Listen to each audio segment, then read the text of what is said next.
24-এর এই দিনে ছাত্রলীগের হামলায় রক্তাক্ত ঢাবি শিক্ষার্থীরা, ভিসি চত্বর সহ আশপাশ হয়ে ওঠে রণক্ষেত্র।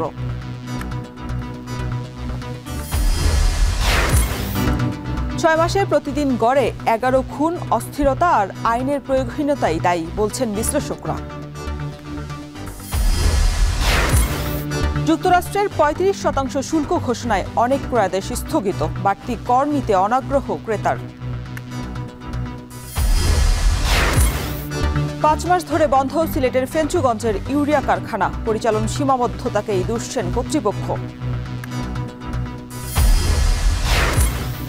এবং যুদ্ধ বন্ধে রাশিয়াকে 50 দিনের আলটিমেটাম ট্রাম্পের, মস্কোর উপর 100% শুল্ক আরোপের হুঁশিয়ারি।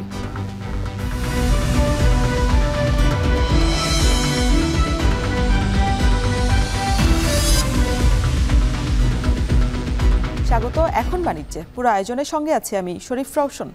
রক্তের দাগ দিয়ে ঢাকা বিশ্ববিদ্যালয়ের ফুটপাত আর দেয়ালে যে ইতিহাস লেখা হয় তা আজ 1 বছর পূর্ণ হয়েছে। 24-এর এই দিনে ছাত্রলীগের হামলার শিকার হয় কয়েকশো শিক্ষার্থী। রণক্ষেত্রে পরিণত হয় হলপাড়া, ভিসি চত্বর সহ আশপাশের এলাকাগুলো। জীবন মৃত্যুর এই সন্ধিক্ষণ থেকে ফিরে আসে কেউ কেউ, তবে সেদিনই ঢাকা বিশ্ববিদ্যালয়ের হলগুলোকে ছাত্রলীগ মুক্ত করা হয়। দেখুন সিফাত শাহরের বিশেষ প্রতিবেদন।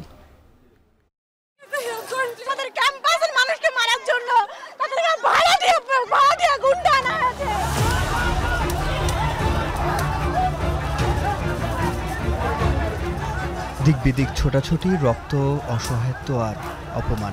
15 জুলাই 2024। শতবর্ষী ঢাকা বিশ্ববিদ্যালয়, যা আগে প্রত্যক্ষ করেনি কখনো। সেদিন বিকেলে ভিসি চত্বরে লাল বাস নয়, যেন অপেক্ষায় ছিল জলাতঙ্ক। ছোপ ছোপ রক্তের দাগ দিয়ে ফুটপাতাল দেয়ালে লেখা হয় নয়া ইতিহাস।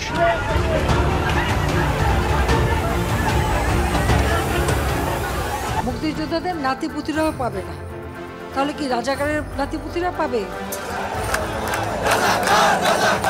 রাজাকার ট্যাগিংয়ের উত্তরে আগের রাতে ফুঁসে ওঠা বিক্ষোভে কেঁপে ওঠে স্বৈরশাসকের মসনদ। উত্তাপ ছড়ানো রাত শেষে তাই সকালটা ছিল থমথমে। দুপুরে ডাকা দুই পক্ষের কর্মসূচি ঘিরে হঠাৎই বাধে হট্টগোল। খবর আসে হলগুলোতে আটকে রাখা হয় আন্দোলনের পক্ষের শিক্ষার্থীদের। তাদের ছাড়াতে গিয়ে প্রথম উত্তেজনা ছড়ায় হলপাড়ায়।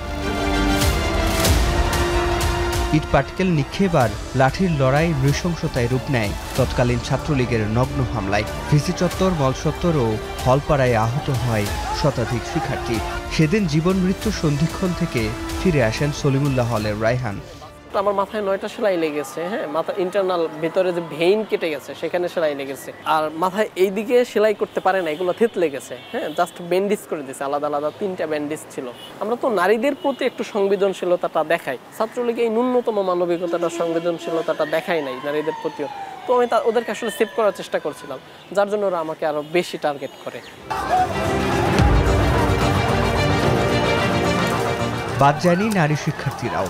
নিজ ক্যাম্পাসে বহিরাগতদের এমন হামলা নারীর মর্যাদা ও জাগরণের সামনে এক বিশাল প্রশ্নবোধক চিহ্ন হয়ে আছে এখনো। ছাত্রলীগের নৃশংসতা থেকে বেঁচে ফেরা সঞ্জিদা তরুণীর চোখের নিচের ক্ষত যেন মোছার নয়। ওরা আমাদেরকে লক্ষ্য করে ইট ফিকতেছিল। একটা ইট এসে আমার মুখের উপর পড়ে, যেটা হচ্ছে আমার চোখের নিচটাতে লাগে। আমার চোখের একটা চশমার কাঁচ ভেঙে যায়, গভীর একটা ক্ষত হয়ে যায় ওই জায়গাটা থেকে। তো আমি নিজের হাত তুলে যে নিজের মুখটা প্রোটেক্ট করব, ওইটুকু জায়গা ছিল না, কারণ অল্প জায়গার মধ্যে ওরা হচ্ছে আমাদেরকে আটকে রেখেছিল। আমার সামনে দুটো মেয়েকে ওরা হচ্ছে লাঠি দিয়ে মারছে এবং জিজ্ঞেস করছে, আর কোনোদিন তোর আন্দোলনে আসবে, আর কোনোদিন আসবে? মহানগরের ছাত্রলীগের গুন্ডাগুলো এনে, বহিরাগত এনে ঢাকা বিশ্ববিদ্যালয়ে এই হামলাটা করে এবং আমিও তার মধ্যে একজন আহত। এবং আমার তখনকার অনুভূতি ছিল যে হয়তো আজকেই আমাদের শেষ দিন। উত্তরপাড়ার হলগুলোতে ছাত্রলীগের হামলার পর প্রথম তাদের বিরুদ্ধে শক্ত প্রতিরোধ গড়ে তোলে এই শহীদুল্লাহ হলের শিক্ষার্থীরা। এবং এই হল গেটেই ছাত্রলীগের নেতাকর্মীদের সাথে 4 থেকে 5 ঘন্টা সংঘর্ষ চলে আন্দোলনকারীদের। পরবর্তীতে এই হল দখলে নেয় আন্দোলনকারীরা এবং বলা হয় এই শহীদুল্লাহ হল থেকেই প্রথম ছাত্রলীগকে বিতাড়িত করা হয়। ছাত্রলীগকে 15ই জুলাই এই হল থেকে বিতাড়িত করার পরে অন্য হলও আমাদের সাথে হইতেছে একত্রতা প্রকাশ করে এবং অন্য হলের যত ছাত্রলীগ নেতা এবং হইতেছে তাদের কর্মী আছে সব রুম ভেঙে তাদেরকে বের করে দেয়। ওনাদের সাথে যারা ছাত্রলীগ করতো আমাদের হলের যে ভাইয়েরা ছিল তাদের পর্যন্ত ওরা আক্রমণ করছে, তো এরপরে তো আর ওদের পাশে থাকা আমাদের কোনো প্রশ্নই আসে না। আহতরা হাসপাতালে চিকিৎসা নিতে গেলে পুনরায় হামলার শিকার হয়। এমন নৃশংসতার খবর ছড়িয়ে পড়লে হলগুলোতে ওঠে নবজোয়ার। ছাত্রলীগের অনেকেই পদত্যাগ করে যোগ দেন আন্দোলনকারীদের সাথে। আমার রুমমেট তো ওই দিনেই হচ্ছে পা ভাঙছিল টিএসসিতে, ছাত্রলীগ থেকে পদত্যাগ করছিল, এই কারণে ওরা থানায় নিয়ে গেছে।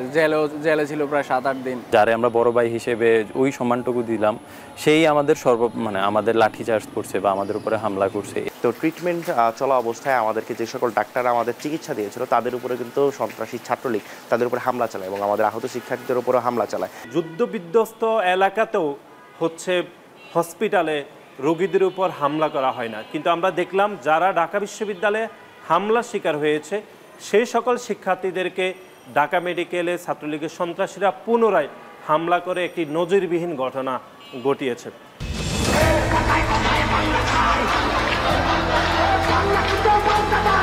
সাধারণ শিক্ষার্থী থেকে রাজনৈতিক কর্মী, নয়া বন্দোবস্তে এমন পুনরাবৃত্তি চায় না কেউই। সিফাত শাহরিয়ার, এখন ঢাকা।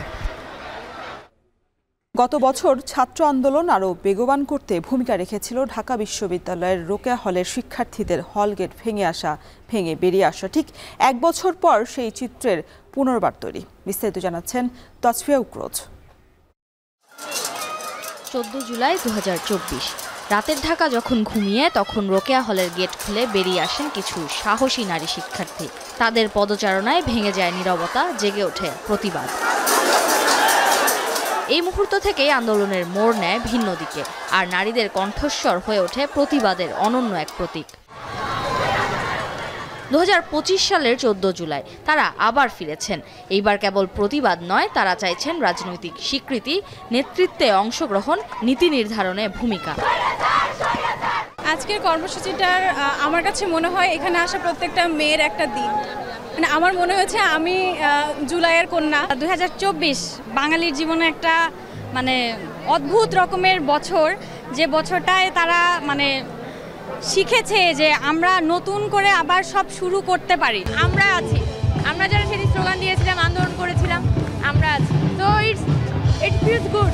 একদিক থেকে একটা বিজয়ের স্বাদ তো অবশ্যই আছে, যে একটা জাতিগতভাবে আমরা বিজয়টা অ্যাচিভ করেছি। তবে আন্দোলনের পরের ধাপে নারীদের সেই সরব ভূমিকা অনেক সময় মুছে যাওয়া বা দেবার অভিযোগ উঠেছে। কেন্দ্রীয় আলোচনায় ভবিষ্যতের কৌশলে তারা কতটা হাজির? কথা ছিল আমরা বৈষম্যটাকে দূর করব, কিন্তু আবার দেখা যাচ্ছে যে এই যে নারীদের হলে ঢোকা নিয়ে সমস্যা, নারীদের হল থেকে বের হওয়া নিয়ে সমস্যা, এই জিনিসটি কিন্তু এখনো বিদ্যমান। এসব নারী শিক্ষার্থীদের প্রত্যাশা, জুলাই বেঁচে থাকবে সকলের সমান অংশগ্রহণে, তৈরি হবে নতুন এক বাংলাদেশ। তাজফিহা উখরোজ, এখন ঢাকা। রাজধানীর মিডফোর্ডে ভাঙাড়ি ব্যবসায়ী সোহাগ হত্যা মামলার অন্যতম আসামি নান্নু গ্রেফতার হয়েছে। গেল রাতে নারায়ণগঞ্জের বন্দর উপজেলার কলাগাছিয়া থেকে তাকে গ্রেফতার করে র্যাব জানায়, গভীর রাতে গোপন সংবাদের ভিত্তিতে অভিযান চালিয়ে ইউনিয়নের বালিয়া গ্রামে নান্নুর মামার বাড়ির পাশের একটি বাড়ি থেকে তাকে আটক করা হয়। সে ব্যবসায়ী সোহাগ হত্যা মামলার 6 নম্বর আসামি। ইট এবং সিমেন্টের ব্লক দিয়ে আঘাত করে ব্যবসায়ী সোহাগের মৃত্যু নিশ্চিত করা 4 জনের একজন হচ্ছেন নান্নু। এ নিয়ে এই হত্যার ঘটনায় মোট 8 জনকে গ্রেপ্তার করা হলো। গেল বুধবার ব্যবসায়ী লালচাঁদ ওরফে সোহাগকে প্রকাশ্যেই নৃশংসভাবে হত্যা করা হয়। এর পরের দিন এই ঘটনায় নিন্দার ঝড় উঠলে কোতোয়ালি থানায় 19 জনের নামে মামলা করেন নিহতের বোন।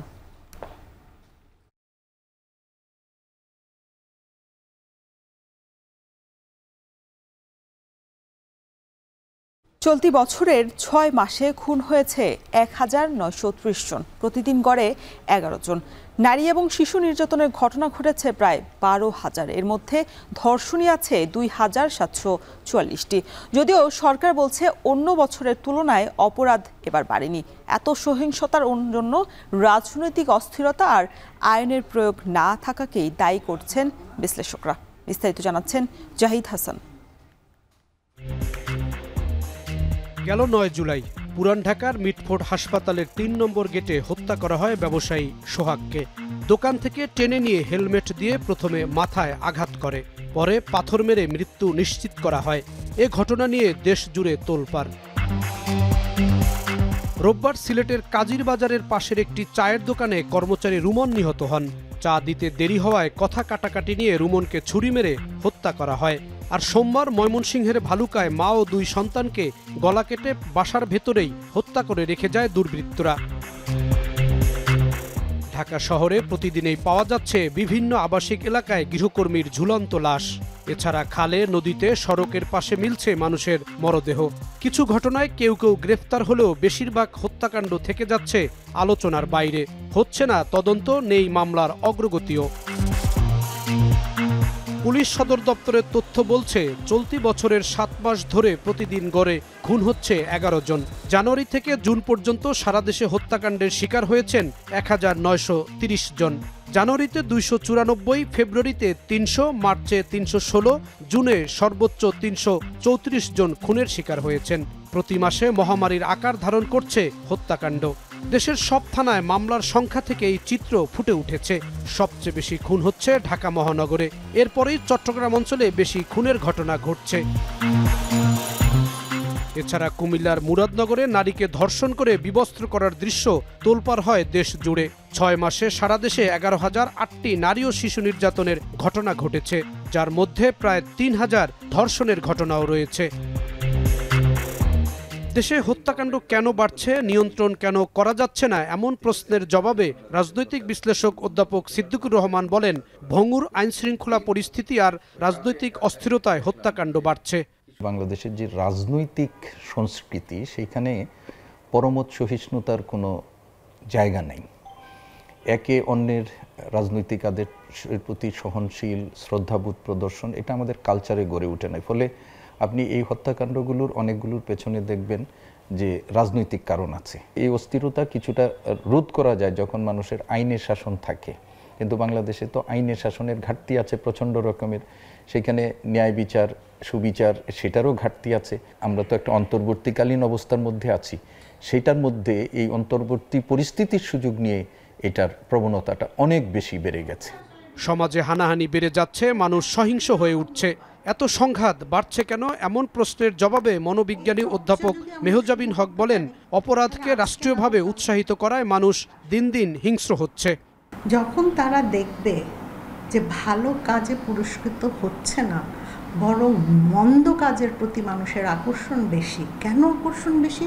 কারণ মন্দ কাজ করে দেখা যাচ্ছে তাকে সবাই হুজুর হুজুর করছে, তাকে ভয় পাচ্ছে, সে আরেকজনের জিনিস কেড়ে নিচ্ছে, কিন্তু কেউ প্রতিবাদ করছে না। যে কোনো অস্থির সময় দেখা যায় যে মানুষের মধ্যে যে কুপ্রবৃত্তিগুলো থাকে, ওগুলি বের হয়ে আসার সুযোগ পায় বেশি। মানুষের শুভ জায়গাগুলো, শুভ যে মানবিক গুণাবলীগুলো আছে, এগুলিকে বের করে আনার উপর জোর দেয়। এদিকে বিগত বছরের তুলনায় অপরাধ বেড়েছে এমন দাবির সঙ্গে একমত নয় সরকার। 2020 সাল থেকে 2025 সালের জুন পর্যন্ত পরিসংখ্যানও তুলে ধরেছে সরকার। সেখানে দেখা যায় 2020 সালের 6 মাসে খুন হয়েছে 3,539 জন, আর 2024 সালের 6 মাসে খুন হয়েছে 4,114 জন। জাহিদ হাসান, এখন, ঢাকা। বাংলাদেশের রপ্তানি পণ্যের উপর যুক্তরাষ্ট্রের 35% শুল্ক আরোপের ঘোষণায় অনিশ্চয়তায় পড়েছে তৈরি পোশাক শিল্প। এরই মধ্যে অনেক ক্রেতা প্রতিষ্ঠান ক্রয়াদেশ স্থগিত করেছে। অনেকে আগাম বলে দিয়েছে বাড়তি শুল্কের ভার নেবে না তারা। এতে যুক্তরাষ্ট্রে পণ্য রপ্তানি হুমকির মুখে পড়ার শঙ্কায় আছেন ব্যবসায়ীরা। বিজিএমইএ বলছে, কূটনৈতিক দক্ষতায় সমাধান না হলে বন্ধ হবে অনেক কারখানা, যার প্রভাব পড়বে অর্থনীতিতে। হাজেরা শিউলির প্রতিবেদন। এককভাবে যুক্তরাষ্ট্র দেশীয় তৈরি পোশাকের সবচেয়ে বড় রফতানি গন্তব্য। বিদায়ী অর্থ বছরে দেশটিতে প্রায় 8.5 বিলিয়ন বা $878 কোটি পোশাক রফতানি করেছে বাংলাদেশ।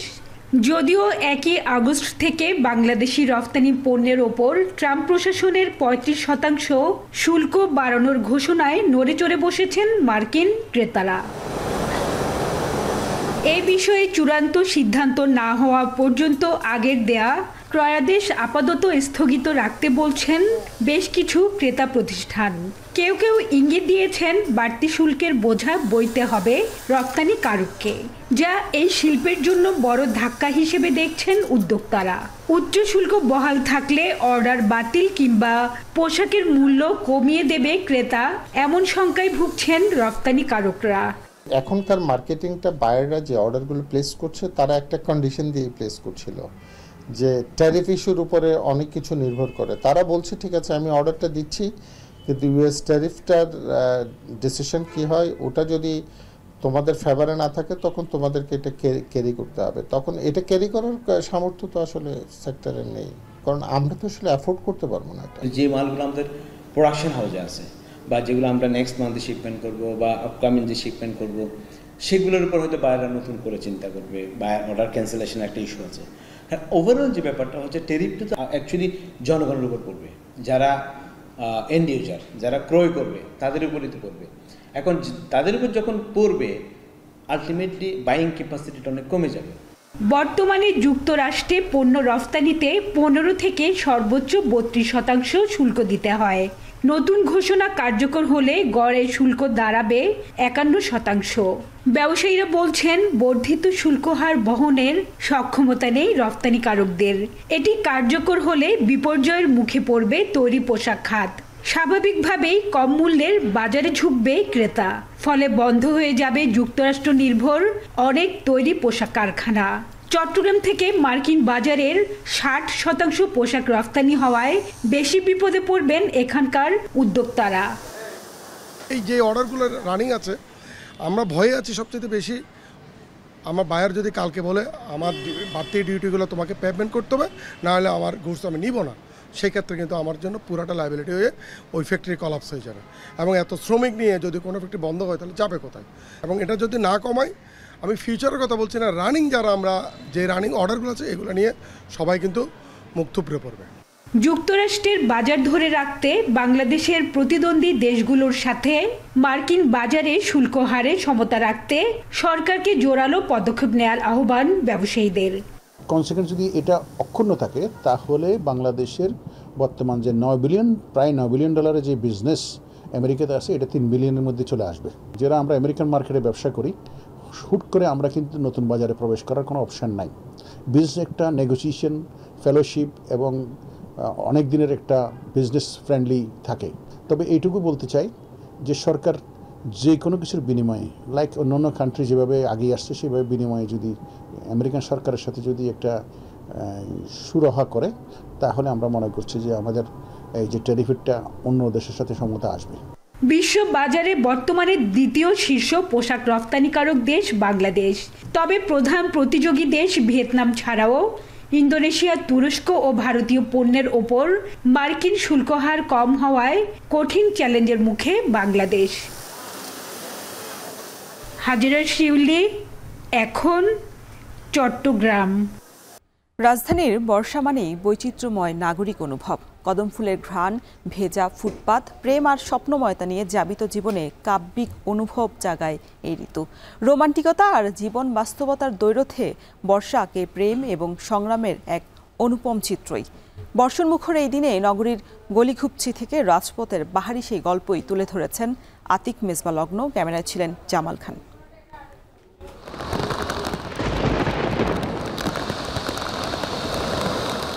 এ শহরে বর্ষা মানেই ডাকঘর করা চিঠিতে এক নতুন প্রেমের নিমন্ত্রণ। ভিজে ফুটপাথের স্বপ্ন ঘেরা এই নগরীর স্নিগ্ধ স্পর্শে বিলাসিতা সংগ্রাম সমান্তরালে হাঁটে কাকতলীয় অথচ অনিবার্য সত্য হয়ে। নাগরিক কোলাহলের শহরে বর্ষা আসে কদম ফুলের ঘ্রাণ মেখে। অবিরাম জলধারায় বাঁধভাঙ্গা উল্লাসে ফোঁটা ফোঁটা বৃষ্টি আর সোদামাটির গন্ধে মাতে নাগরিক মন। ছান্দসিক উচ্চারণে জীবনকাথাকে তুলে ধরে কবিকণ্ঠ। বৃষ্টি জানে বৃষ্টির কত কথা, আমরা কেবল হারিয়ে যাই, থাকে মনের ব্যথা। শুধু কি কবিতা, আবেগের আরতি, সুরের অনুরণন আর স্মৃতির জোয়ারে প্রেয়সীর অধরা মনকে খুঁজে সুরেলা মন। লাজুক আকাশের আবেগী কান্নায় মেঘের ঘোমটা ভিজে ওঠে, আর সেই সুরে ফিসফিসিয়ে বাঁধা পড়ে গান। আজি ঝরো ঝরো মুখর বাদর দিনে, জানি নে জানি নে কিছুতে কেন যে মন লাগে না ঝড়ো ঝড়ো মুখর বাদর দিনে। শিল্পী মনের সরল স্বীকারোক্তিতেও সেই বর্ষা বন্দনা। সময়ের অবারিত স্রোতধারায় মূর্ত হয় জীবনের অর্থ। অকপটেই বর্ষার তুলিতে মননের রেখাপাতের কথা বলেন তারা। তো আমার মনে হয় যে বৃষ্টির ওই পাওয়ারটুকু আছে যে একটা মানুষকে ডাইভার্ট করে নিয়ে যায়, তার দিকে আকৃষ্ট করতে বাধ্য করে। স্পেসিফিক কারণে মানুষের বৃষ্টি পছন্দ হতে পারে, বিভিন্ন কারণেই হয়। কেউ কাউকে প্রিয়জনকে মিস করার একটা ব্যাপার থাকে মানুষের, বিরহ বিচ্ছেদ, এই ব্যাপারগুলোই বিষণ্ণতার ক্ষেত্রে প্রথমে আসে। পৃথিবীতে একমাত্র দেশ বাংলাদেশ যেখানে কেবল বৃষ্টির ধারা বর্ষা মানুষকে নতুন রূপে নতুন করে সাজায়। এ কেবল প্রকৃতির বিষয় নয়, এ মানুষের মনের ভেতরে এক অসাধারণ সৃষ্টি করে, অসাধারণ অপরূপ, অসাধারণ ধারণা, অসাধারণ বোধ তৈরি করে। নান্দনিকতার চর্চায় প্রেম বিরহ আর যাপিত জীবনে বেঁচে থাকার চালিকা শক্তি হয়ে ওঠে বর্ষা। স্বজন প্রিয়জন ও সঙ্গীর সাথে অবসাদ যাপনে বর্ষা হয়ে ওঠে সেরা আগ্রহ। গত 2-3 দিন বেশ বৃষ্টি হয়েছে, কিন্তু ওর অফিস থাকার কারণে আমরা একদমই বের হতে পারি নাই। তো আজকে ভাবলাম যে ছুটির দিন যেহেতু আমরা বৃষ্টিতে ভিজবো, এজন্যই বের হওয়া।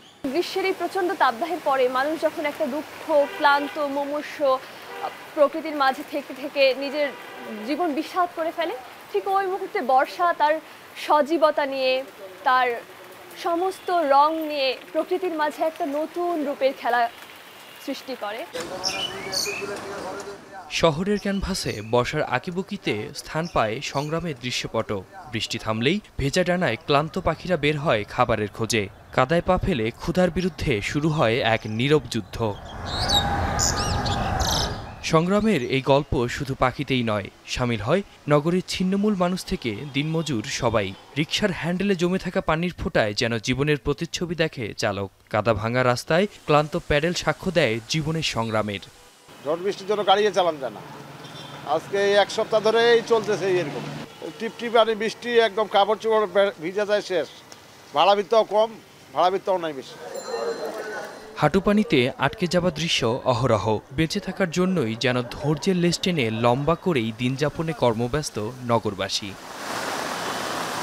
ঘন মেঘে মোড়ানো মহানগরীর বর্ষা শুধু প্রেম বা কবিতাই নয়, বৃষ্টির প্রতিটি কণা কারো কাছে প্রেমের চিঠি, কারোর বা কাছে টিকে থাকার লড়াই। তবুও পার্থিব সব জরা ও ক্লান্তিকে ভুলে এই বর্ষাই এনে দেয় এক নবজীবনের উদ্যম। আতিক মেজবা লগ্ন, এখন, ঢাকা। কয়েকদিনের ব্যবধানে আবারও ভারী বর্ষণে ফুলগাজী এবং পরশুরামে বন্যা পরিস্থিতির অবনতির শঙ্কা দেখা দিয়েছে। 3টি নদীর 41টি পয়েন্টে বন্যা নিয়ন্ত্রণ বাঁধ ধসে যাওয়ায় ফুলগাজী এবং পরশুরামে নতুন করে ছড়িয়েছে বন্যার আতঙ্ক। এই নিয়ে বিস্তারিত জানাতে আমাদের সাথে ফেনীর ফুলগাজী থেকে যুক্ত হচ্ছেন সহকর্মী সোলাইমান ডালিম। ডালিম, এই যে আবার নতুন করে বন্যার শঙ্কা দেখা দিয়েছে, এক্ষেত্রে প্রশাসনের পক্ষ থেকে কি উদ্যোগ নেওয়া হয়েছে, আর ক্ষতিগ্রস্ত বাঁধ মেরামতে কোনো উদ্যোগ নেওয়া হয়েছে কিনা? রওশন, এখন সূর্যের আভা দেখা দিলেও গতকাল রাতে কিন্তু ভারী বর্ষণ হয়েছে। সেই ভারী বর্ষণকে ঘিরে কিন্তু ফুলগাজী পরশুরামের মানুষের মধ্যে আবার কিন্তু প্লাবিত হওয়ার এক ধরনের শঙ্কা দেখা দিয়েছিল। আমরা এখন যে স্থানটিতে আছি এটি ফুলগাজীর মুন্সিরহাটের আলী আজম উচ্চ বিদ্যালয়। এখানে গত 2 দিন আগেও কিন্তু হাঁটু পরিমাণ পানি ছিল, এখন সেখানে পানি কিছুটা কমেছে। পানি উন্নয়ন বোর্ড আমাদেরকে যেমনটি জানিয়েছেন যে ফেনীর ফুলগাজী পরশুরাম এবং ময়ূরী সিলুনিয়া নদীর যে 122 কিলোমিটার বাঁধ রয়েছে, এই 122 কিলোমিটার বাঁধের সর্বমোট 41টি স্থানে ভাঙন দেখা দিয়েছে। যে স্থানগুলো ভাঙন দেখা দিয়েছে সেই স্থানগুলো কিন্তু মেরামত হয়নি, যার ফলশ্রুতিতে একটু বৃষ্টি হলে অথবা ভারী বৃষ্টি হলে সেই বাঁধের যে ভাঙা জায়গাগুলো রয়েছে সেখান দিয়ে পানি ঢুকছে এবং স্থানীয়দের মধ্যে এক ধরনের উদ্বেগ এবং উৎকণ্ঠা বিরাজ করছে। সব মিলিয়ে জেলা প্রশাসন আমাদেরকে যেমনটি জানিয়েছে যে ফেনীর এই যে 2025-এর এই বন্যায়, এই 25-এর বন্যায় 137টির বেশি গ্রাম কিন্তু প্লাবিত হয়েছে। এখন পর্যন্ত 121টি গ্রাম থেকে কিন্তু পানি নেমেছে। এছাড়াও ছাগলনাইয়া, ফেনী সদর এবং সোনাগাজীর কিছু কিছু এলাকায় কিন্তু এখনো জলাবদ্ধতা রয়েছে। আমরা কথা বলেছি প্রাণী সম্পদ বিভাগের সাথে। প্রাণী সম্পদ বিভাগ আমাদেরকে যেমনটি জানিয়েছেন যে তাদের প্রাণী সম্পদে ক্ষতি হয়েছে প্রায় 64 লাখ টাকার বেশি। এছাড়াও মৎস্য বিভাগে ক্ষতি হচ্ছে প্রায় 2500-500টির বেশি পুকুর এবং ঘেরের মাছ ভেসে গেছে বন্যার পানিতে, সেখানে ক্ষতি হয়েছে প্রায় 9 কোটি টাকার মতো বেশি। এছাড়াও সড়কের ক্ষতি হয়েছে 126টি সড়ক। সড়ক জনপদ বিভাগ যেটি জানিয়েছেন যে 126টি সড়কের যে 20 কিলোমিটার বিভিন্ন জায়গায় খানাখন্দ তৈরি হয়েছে এবং গর্ত তৈরি হয়েছে, বিপর্যয়কর পরিস্থিতি তৈরি হয়েছে সড়কগুলোর। সেগুলো মেরামত করতে 90 কোটি টাকার বেশি খরচ হবে বলে তারা জানিয়েছেন। এছাড়াও ফুলগাজী এবং পরশুরামের বিভিন্ন জায়গায় আমরা দেখেছি যে ঘরবাড়ি বসতভিটা ক্ষতি হয়েছে প্রায় 200 শতাধিকের মতো। তবে যেসব ঘরবাড়ি ক্ষতি হয়েছে সেই ঘরবাড়িদের ক্ষতি কি পরিমাণ সেটি এখনো নিরূপণ করা যায়নি। অপরদিকে জেলা প্রশাসন বলছে ক্ষয়ক্ষতির সঠিক যে তথ্য এবং পরিপূর্ণ তথ্য সেটির জন্য তারা মাঠে কাজ করছেন। এই ছিল ফেনীর ফুলগাজী থেকে আমাদের কাছে ফেনীর বন্যা পরিস্থিতির খবরের সর্বশেষ। ভারী বর্ষণে আবারও বন্যা পরিস্থিতির অবনতির শঙ্কা দেখা দিয়েছে ফেনীতে। সেখানকার সবশেষ পরিস্থিতি জানাতে আমাদের সাথে যুক্ত ছিলেন সহকর্মী সোলাইমান ডালিম। টানা বৃষ্টির প্রভাবে খুলনায় বেড়েছে সবজির দাম। সব ধরনের সবজি কেজিতে বেড়েছে 5 থেকে 10 টাকা পর্যন্ত। এদিকে একই অবস্থা মাছের বাজারেও। সরবরাহ কমে যাওয়ায় সব ধরনের মাছে কেজিতে বেড়েছে 20 থেকে 50 টাকা পর্যন্ত। এ বিষয়ে বিস্তারিত জানাতে নগরীর নিউ মার্কেট বাজার থেকে যুক্ত হচ্ছেন সহকর্মী রামিম চৌধুরী। রামিম, বাজার সহনীয় পর্যায়ে রাখতে কি বাজার মনিটরিংয়ের কোনো ব্যবস্থা আপনার চোখে পড়েছে কিনা, আর ক্রেতাদের ভিড় কেমন দেখছেন বাজারে? রওশন, গত বেশ 2 সপ্তাহ ধরে কিন্তু একই রকম অবস্থা বাজারে। সবজি এবং মাছের যে দাম সেটা কিন্তু বেশ চড়া রয়েছে। আজকে আপনাকে যদি প্রথমে সবজির কথা বলি, সবজির ব্যবসায়ীরা যেটি বলছেন যে মূলত সবজির যে সরবরাহ বাজারে এর আগে ছিল সেই সরবরাহ কিন্তু অনেকটাই কমে গেছে। তার মূল কারণ হচ্ছে যে বৃষ্টি, এবং গত কয়েকদিন ধরে কিন্তু আমরা দেখছি যে খুলনায় কিন্তু বেশ বৃষ্টি হচ্ছে, প্রায় সবসময় থেমে থেমে বৃষ্টি হচ্ছে, যার ফলে কিন্তু সবজির যে সরবরাহ বাজারে সেটি কিন্তু অনেকটাই কমে এসেছে।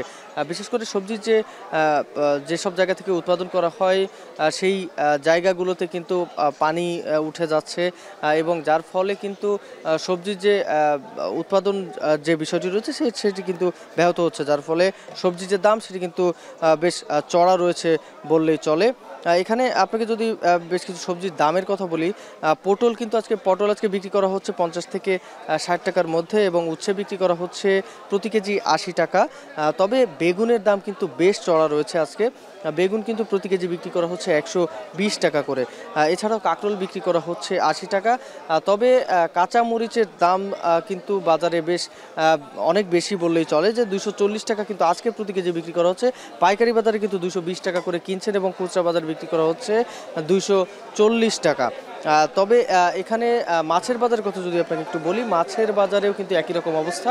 মাছের বাজারে কিন্তু সরবরাহ অনেকটাই কম রয়েছে, এবং এখানেও কিন্তু ব্যবসায়ীরা বলছেন যে বৃষ্টির কারণে মাছের বাজারে সরবরাহ অনেকটাই কমেছে। মাছ যারা ধরতে যান সমুদ্রে বা নদীতে, সেই মাছ ধরার জায়গাগুলো কিন্তু পানির যে চাপ সেটি অনেকটাই বেশি রয়েছে, যার ফলে মাছ যে আমদানির যে বিষয়টি রয়েছে সেটি কিন্তু বাজারে অনেকটাই কম রয়েছে। মাছের দাম কিন্তু আজকে পাবদা প্রতি কেজি বিক্রি করা হচ্ছে 500 টাকা করে। চিংড়ি, ছোট যে চিংড়ি রয়েছে সেটি বিক্রি করা হচ্ছে কিন্তু 700 টাকা করে প্রতি কেজি। মোটামুটি বললে চলে যে মাছের যে বাজার সেটি কিন্তু অনেকটাই বেশি দাম রয়েছে। এখানকার ব্যবসায়ীরা যেটি বলছেন যে বৃষ্টির যে মৌসুম রয়েছে সেটি শেষ হওয়ার পরে কিন্তু আস্তে আস্তে মাছের দাম কিন্তু নিয়ন্ত্রণে আসবে। এর পাশাপাশি সবজি বাজারের যে ব্যবসায়ীরা রয়েছেন তারা কিন্তু একই কথা বলছেন যে এখানে কিন্তু বৃষ্টির যে মৌসুম সেটি শেষ হলে মাছ এবং সবজি দুইটারই দাম আবারও স্বাভাবিক হয়ে আসবে। তবে এই দাম বাড়তির কারণে কিন্তু ক্ষুব্ধ এখানকার সাধারণ ক্রেতারা। সব মিলিয়ে এই ছিল আমার কাছে মাছ এবং সবজির বাজার থেকে সবশেষ খবর। রওশন। সরবরাহ কম থাকার কারণে খুলনার মাছ এবং সবজির বাজার ঊর্ধ্বমুখী। সে বিষয়ে বিস্তারিত জানাতে আমাদের সাথে যুক্ত ছিলেন সহকর্মী রামিম চৌধুরী। কখনো গ্যাস সংকট, কখনো যান্ত্রিক ত্রুটি। চালু হওয়ার পর থেকেই এমন নানা অজুহাতে প্রায় ইউরিয়া উৎপাদন বন্ধ থাকে সিলেটের ফেঞ্চুগঞ্জের শাহজালাল সার কারখানায়। গেল প্রায় 5 মাস ধরে বন্ধ থাকায় আর্থিক ক্ষতির পরিমাণ বেড়েই চলেছে রাষ্ট্রায়ত্ত এই প্রতিষ্ঠানটির। যদিও কারখানা সংশ্লিষ্টরা বলছেন পরিচালন সীমাবদ্ধতার কারণেই বারবার এমনটা হচ্ছে। সেলিম মিয়ার ক্যামেরায় বিস্তারিত জানাচ্ছেন গোলজার আহমেদ।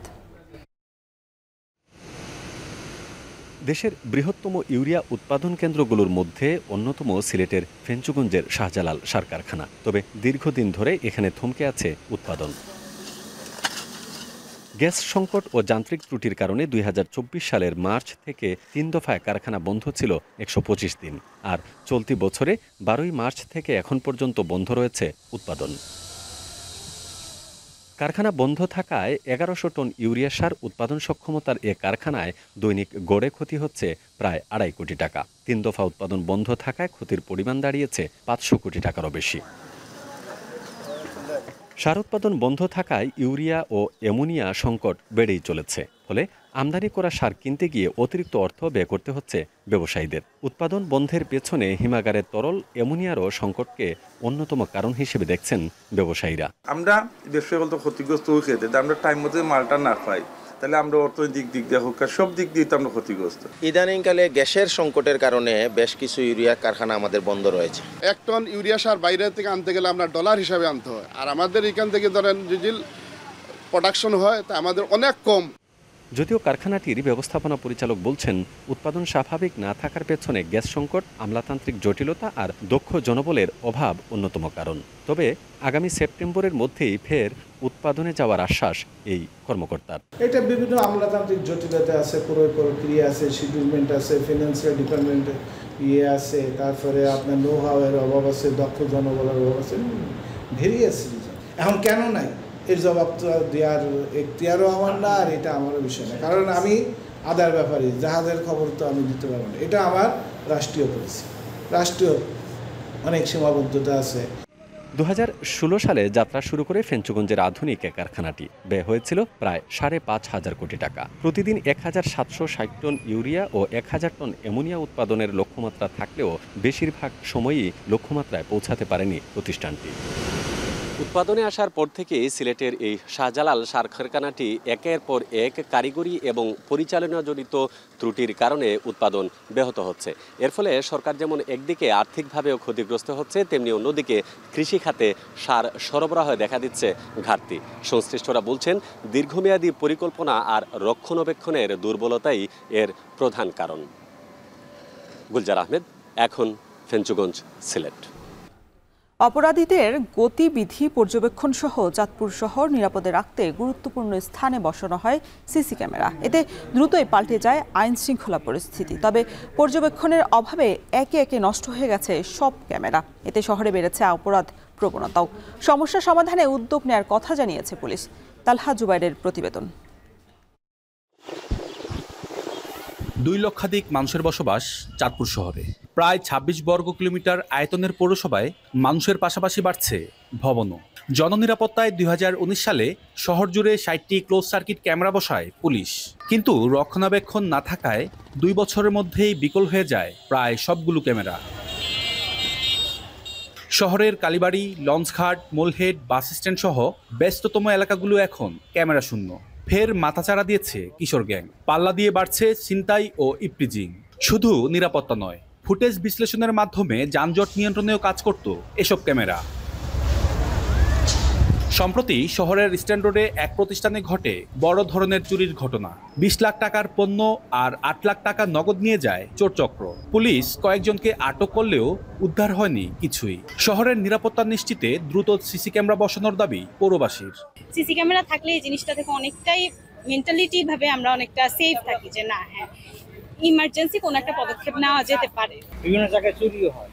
এখন এই সিসি ক্যামেরা থাকলে সুবিধা হতো যে আপনার কে নিচে, কে আসছে, কে গেছে, কে দৌড়াদৌড়ি করতেছে, কে প্রুফিং করতেছে, এটা দেখা যেত। সিসি ক্যামেরাটা যখন ছিল তখন গ্যাঞ্জামটা কম হয়েছে এবং ইপটিজিংটাও কম হয়েছে। এই যদি সিসি ক্যামেরা থাকতো, প্রতিটা রোডে থাকতো, তাহলে সড়ক অ্যাক্সিডেন্টও কম হইতো, মানুষের নিরাপত্তা, যানবাহনের নিরাপত্তা হইতো। মনিটরিংটা সঠিকভাবে থাকতো, তাহলে এগুলো নষ্ট হতো না। একটা নষ্ট হলে ঠিক করলে আবার পরবর্তীতে ঠিক হয়ে যেত। জেলা chamber of commerce and industry ও পৌরসভার অর্থায়নে বসানো হয়েছিল সিসি ক্যামেরা। অপরাধীদের নিয়ন্ত্রণে রাখতে নতুন বাজার সহ পুরান বাজার বাণিজ্যিক এলাকাও সিসি ক্যামেরার আওতায় আনার দাবি ব্যবসায়ী নেতার। প্রায় 60টি ক্যামেরা বসানো হয়েছিল। পরবর্তীতে এটা পুরান বাজারেও এটা সম্প্রসারিত করার কথা ছিল, কিন্তু পরে পুরান বাজারে আর বসানো হয় নাই। কিন্তু আমার মনে হয় যে যদি পুরা শহরকে পুরান বাজার নতুন বাজার মিলে সিসি ক্যামেরার আওতায় আনা যায়, তাহলে কিন্তু অপরাধের সূত্রগুলো ধরা কিন্তু খুবই সহজ। সিসি ক্যামেরাগুলো পুনরায় চালুর জন্য কাজ চলছে বলে জানায় পুলিশ। সিসি ক্যামেরা থাকলে আমাদের বেশি সুবিধা হইতো চোরদের শনাক্ত করতে। আশেপাশে ক্যামেরাগুলো সচল না থাকায় চোরগুলো শনাক্ত করতে আমাদের সমস্যা হচ্ছে। আমাদের গুরুত্বপূর্ণ জায়গাগুলোতে যদি আমাদের সিসি ক্যামেরা আওতায় থাকতো, তাহলে আমাদের চাঁদপুর সদরের মধ্যে অপরাধ অনেক কমে আসছে। চাঁদপুর পৌরসভা এবং চাঁদপুর চেম্বার অফ কমার্সের উদ্যোগে 26টি স্পটে মোট 60টি সিসি ক্যামেরা স্থাপন করা হয়। বিশেষ করে কোনো অপরাধ যখন সংঘটিত হয়, তখন এই সিসি ক্যামেরা থাকার পরে আমরা খুব সহজেই এই অপরাধ কারা সংঘটিত করছে বা তারা কোন রুট ব্যবহার করছে, এখান থেকে আমরা ভিডিও ফুটেজ নিয়ে এই অপরাধীদের আমরা শনাক্ত করতে পারি। নগরবাসীর নিরাপত্তা নিশ্চিতে আধুনিক প্রযুক্তি ব্যবহার জরুরি বলে মনে করছেন সচেতন মহল। সিসি ক্যামেরা শুধু স্থাপন করলেই হবে না, প্রয়োজন নিয়মিত পরিচর্যা ও রক্ষণাবেক্ষণ। এতে করে অপরাধ প্রবণতা কমার পাশাপাশি অধিকতর নিরাপদ হয়ে উঠবে এই জনপদ। তালহা জুবায়ের, এখন চাঁদপুর। এবার দেশের বাইরের খবর। ইউক্রেনে যুদ্ধ বন্ধে রাশিয়াকে 50 দিনের আলটিমেটাম দিলেন মার্কিন প্রেসিডেন্ট ডোনাল্ড ট্রাম্প। অন্যথায় মস্কোর ওপর 100% সেকেন্ডারি শুল্ক আরোপের হুঁশিয়ারি দিয়েছেন ট্রাম্প। ইউক্রেনকে অস্ত্র দেওয়ার বিষয়ে ন্যাটো প্রধান মার্ক রুটের সঙ্গে বৈঠকের পর এই কথা বলেন ট্রাম্প। যুক্তরাষ্ট্র ইউক্রেনে ব্যাপক পরিসরে অস্ত্র পাঠাতে যাচ্ছে বলে নিশ্চিত করেন ন্যাটোর প্রধান। ইউরোপীয় ইউনিয়নও কিয়েভের সুরক্ষায় প্যাট্রিয়ট ক্ষেপণাস্ত্র পাঠাবে বলে জানান তিনি। এর আগে ট্রাম্পও কিয়েভকে প্যাট্রিয়ট সহ সর্বাধুনিক সমরাস্ত্র দেওয়ার কথা বলেন। তবে ঠিক কী পরিমাণ অস্ত্র পাবে ইউক্রেন, কোনো পক্ষই এ বিষয়ে এখন পর্যন্ত নিশ্চিত করেনি।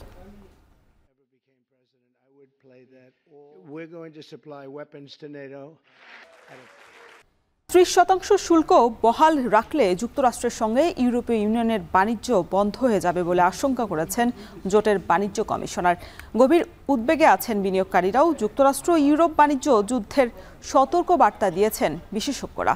ইউরোপীয় জনগণের বক্তব্য, ট্রাম্পের কাছে নতি স্বীকার করার প্রশ্নই আসে না। বিস্তারিত জানাচ্ছেন তানভীর জনি। চলতি বছরের এপ্রিল থেকে বন্ধু কিংবা শত্রু সব দেশের উপরই শুল্কের বোঝা চাপিয়েছেন মার্কিন প্রেসিডেন্ট ডোনাল্ড ট্রাম্প। বাণিজ্য ঘাটতি হ্রাস এবং মার্কিন পণ্য ও ব্যবসায়ীদের কথা চিন্তা করে বাণিজ্য অংশীদারদের উপর বিভিন্ন হারে শুল্ক আরোপ করে যাচ্ছেন তিনি। তবে কার্যকর সমঝোতায় পৌঁছাতে আলোচনার সুযোগও রেখেছেন ট্রাম্প। বেশিরভাগ অংশীদার দেশের উপর 15 থেকে 20% শুল্ক আরোপের ঘোষণা দিয়ে রেখেছে ট্রাম্প প্রশাসন। মার্কিন প্রেসিডেন্টের সাফ কথা, সবাইকেই শুল্ক দিতে হবে। এতে যুক্তরাষ্ট্রের মূল্যস্ফীতি বাড়লেও কিছু করার নেই। যুক্তরাষ্ট্রের সঙ্গে সমঝোতায় পৌঁছাতে আগামী 1 আগস্ট পর্যন্ত সময় দেওয়া হয়েছে। ইউরোপের দেশগুলোর পণ্যের উপর 30% শুল্ক বসানোর হুমকি দিয়েছেন ট্রাম্প, যা অস্বস্তি ও অনিশ্চয়তায় ফেলেছে গোটা ইউরোপের বাণিজ্যকে। ইউরোপীয় ইউনিয়নের বাণিজ্য কমিশনার বলছেন, ট্রাম্পের এমন পদক্ষেপে যুক্তরাষ্ট্রের সঙ্গে ইউর বাণিজ্য কার্যত বন্ধ হওয়ার পথে। 30% or 30% plus, there will be a huge impact on trade. It will be almost impossible to continue the trading as we are used in a transatlantic relationship. And if you look at the impact this would have, so I have to say the transatlantic supply chains would be heavily affected on the both sides of Atlantic. এরই মধ্যে ইউরোপের বাজারে ট্রাম্পের শুল্ক আরোপের প্রভাব পড়তে শুরু করেছে। শেয়ার বাজারের প্রধান সূচকগুলো নিম্নমুখী। সবচেয়ে বাজে প্রভাব পড়েছে গাড়ি শিল্পে। বাজারের অনিশ্চয়তায় উদ্বেগে বিনিয়োগকারীরা। আলোচনার মাধ্যমে সমাধানের জন্য চাপ অব্যাহত রাখার আহ্বান জানিয়েছেন ইউরোপের ব্যবসায়ীরা। 30% শুল্ক হারে বাণিজ্য চালিয়ে যাওয়া ইউরোপের জন্য প্রায় অসম্ভব। এতে নেতিবাচক প্রভাব পড়বে সরবরাহ খাতে। বিশেষজ্ঞদের মতে, আলোচনায় কার্যকর কোনো সমাধান না আসলে যুক্তরাষ্ট্রের সঙ্গে বাণিজ্য যুদ্ধে জড়াতে পারে Europe. I think it will backfire. I think what he has signaled to the EU is that all the efforts that the European Commission has made to try to accommodate, try to negotiate a deal meant nothing for Trump. এদিকে ইউরোপের জনগণ বলছে, যুক্তরাষ্ট্র বা ট্রাম্পের কাছে নতি স্বীকার করার প্রশ্নই আসে না, বরং মার্কিন পণ্যে পাল্টা শুল্ক আরোপ করা উচিত। Ich finde diese Zölle nicht gut. Ich denke, die EU sollte mit Gegenzöllen reagieren. Auch das ist völlig unberechenbar. Kann ja auch sein, man macht was aus und 3 Tage später steht er mit dem linken Fuß auf. Alle Dinge werden ständig teurer. Also Ich glaube nicht, dass es wirkt. এরই মধ্যে ফরাসি ও German রাষ্ট্রপ্রধান প্রতিক্রিয়ায় বলেছেন বাণিজ্য যুদ্ধের জন্য প্রস্তুত থাকতে হবে ইউরোপীয় ইউনিয়নকে। পাশাপাশি ট্রাম্পের একতরফা সিদ্ধান্তের প্রতিবাদ করা উচিত বলে মনে করেন তারা। তবে ট্রাম্পের ঘনিষ্ঠ ইতালির প্রধানমন্ত্রী জর্জিয়া মেলোনি একটু ভিন্ন পথেই হাঁটছেন। এক বিবৃতিতে তিনি জানান যুক্তরাষ্ট্রের সঙ্গে একটি ন্যায্য চুক্তি সম্ভব। আটলান্টিকের দুই পাশে বাণিজ্য যুদ্ধ শুরু করার কোনো মানে হয় না। তানভীর জনি, এখন বিশ্ব। শেষ করছি এখন বাণিজ্য, তার আগে শিরোনামগুলো জানিয়ে দিব আরও একবার। 24-এর এই দিনে ছাত্রলীগের হামলায় রক্তাক্ত ঢাবি শিক্ষার্থীরা, ভিসি চত্বর সহ আশপাশ হয়ে ওঠে রণক্ষেত্র।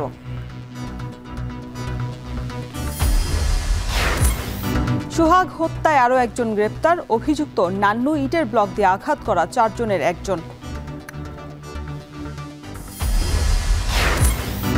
6 মাসে প্রতিদিন গড়ে 11 খুন, অস্থিরতা আর আইনের প্রয়োগহীনতাই দায়ী বলছেন বিশ্লেষকরা। যুক্তরাষ্ট্রের 35% শুল্ক ঘোষণায় অনেক ক্রয়াদেশ স্থগিত, বাড়তি কর নিতে অনাগ্রহ ক্রেতার। এবং যুদ্ধ বন্ধে রাশিয়াকে 50 দিনের আলটিমেটাম ট্রাম্পের, মস্কোর উপর 100% শুল্ক আরোপের হুঁশিয়ারি।